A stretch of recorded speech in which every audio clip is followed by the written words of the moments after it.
আজকে আলু পরোটাগুলি বেশ দারুণ হয়েছিল। হ্যাঁ, আর আমার রেসিপি তোমাদের পছন্দ হলে লাইক শেয়ার কমেন্ট করবে এবং চ্যানেলটাকে সাবস্ক্রাইব করবে। তো আজকে তোমাদের সাথে যে আলু পরোটা সেটার জন্য আমি ময়দা 2 কাপ ময়দা, লবণ, তেল দিয়ে একটু মেখে প্রায় 20 মিনিটের মতো রেখে দিলাম, কারণ টাইম কম ছিল তার জন্য মানে রেখে দিলাম 20 মিনিটের মতো। আর এদিকে আলু সেদ্ধ করে ভেজে নিয়েছি। আলু সেদ্ধ করে ভেজে নিয়েছি, মানে হিং, জিরা, শুকনো লঙ্কা, কালো জিরে, আদা, রসুন, পেঁয়াজ সব কিছু দিয়ে এটাকে ভালো করে ভেজে নিয়েছি, একদম শুকনো শুকনো করে নিয়েছি তেল, আর সাথে অল্প টমেটো কেচাপ ব্যবহার করব। এগুলি গুল করে নিলাম। এখন একটু বেলে নিয়ে একটু ভারী করে বেলবো। এই যে একটু ভারী করে বেলে নিলাম। এখন আলু এর পুরটা ভরবো। দেখো সবগুলি এই 3টা প্রথমে নিলাম, 3টাতে আমি টমেটো কেচাপ লাগিয়ে নিয়েছি।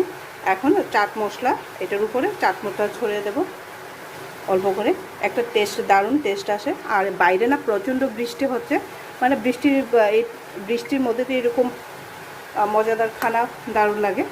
এখন আলু, ভাজা আলু মানে এরকম তৈরি করে রেখেছিলাম, এটা দিয়ে পুরটা ভরে নেব। এই যে লুচিগুলির উপরে আমি আলু নিয়ে নিলাম। তো এখন এটাকে ফোল্ড করে নিয়ে তারপর বেলে নেব। ঠিক এরকমভাবে কচুরির মতো ফোল্ড করে নিলাম। এখন হালকা হাতে বেলে নেব। দেখো ঠিক এরকমভাবে তিনোটা বেলে নিলাম, একটু ভারী করে বেলে নিলাম। প্যানটাতে তেল দিয়ে আমি একটু গরম করে নিচ্ছি, তারপর হালকা হাতে সেঁকে নেব। এই দেখো দিয়ে দিলাম। এখনও আবার অপর পিঠটা উল্টাবো। এই দেখো উল্টো পিঠটা উল্টে দিলাম, এরকমভাবে ধীরে ধীরে সেঁকে নিচ্ছি। এই দেখো আমার আলু পরোটা হয়ে গেছে, সাথে পেঁয়াজ, যে আলুটার পরোটা করলাম সে আলু ভাজা, আর হচ্ছে পাস্তা সস দিয়ে এটাকে খেতে দারুণ লাগে। তোমরা এরকমভাবে করে দেখবে, খেতে বেশ ভালো লাগে।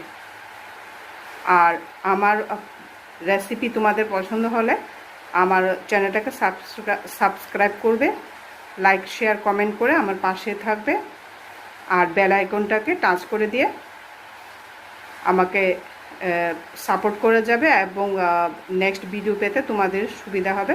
আর আমাকে আমার পাশে থাকবে। কারেন্ট নেই, মোমবাতির আলুতে, দেখো মোমবাতির আলুতে আমি তোমাদের